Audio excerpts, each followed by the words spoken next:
ইংল্যান্ডের বিভিন্ন হাসপাতালে অ্যাক্সিডেন্ট অ্যান্ড এমার্জেন্সি ডিপার্টমেন্টে চাহিদার তুলনায় প্রায় 1,000 বেড কম রয়েছে। এই হিসেবে প্রতিটি হাসপাতালে গড়ে 2টি বেড ঘাটতি রয়েছে। যুক্তরাজ্যে শীতকালীন ফ্লু, কোয়াডেমিক সহ নরোভাইরাসের সংক্রমণ বৃদ্ধির ফলে হাসপাতালগুলোতে রোগীর চাপ বৃদ্ধি পেয়েছে।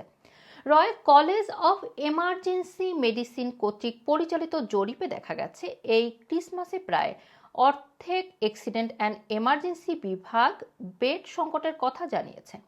এনএইচএস এর পরিস্থিতি এই মুহূর্তে বেশ ভয়াবহ বলে জানিয়েছে রয়্যাল কলেজ অফ এমার্জেন্সি মেডিসিনের ভাইস প্রেসিডেন্ট ডক্টর ইয়ান হিগিন্স। তিনি বলেন, সাধারণত ক্রিসমাসের আগের সময়গুলোতে হাসপাতালের চাপ কিছুটা কমে যায়, কিন্তু এবার পরিস্থিতি সম্পূর্ণ ভিন্ন। রোগী এবং হাসপাতালের কর্মীদের জন্য পরিস্থিতি বেশ কঠিন মনে হচ্ছে। এই পরিস্থিতিতে এনএইচএস এর চ্যালেঞ্জের ব্যাপারে ডক্টর হিগিনসন বলেছেন, তাদের হাসপাতালের এমার্জেন্সি ডিপার্টমেন্টে ভর্তি হওয়া রোগীদের জন্য পর্যাপ্ত বেড নেই। আবার যত পরিমাণ বেড রয়েছে সেই হিসেবে পর্যাপ্ত কর্মী নেই।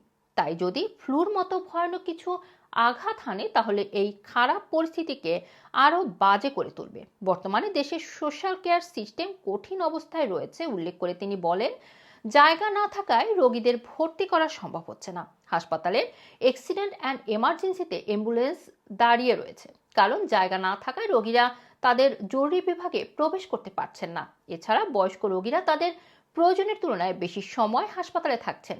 এতে তৈরি হচ্ছে বেড সংকট। এই সমস্যার সমাধানে সরকারি বিনিয়োগ প্রয়োজন। এদিকে এনএইচএস এর সার্বিক সমস্যার সমাধান করতে এবং ডেইলি বাজেট বাড়াতে গত অটাম বাজেটে চ্যান্সেলর র্যাচেল রিভস অতিরিক্ত 22.6 বিলিয়ন পাউন্ড বরাদ্দ দিয়েছেন। রুমানা রাখি, রানা টিভি, লন্ডন।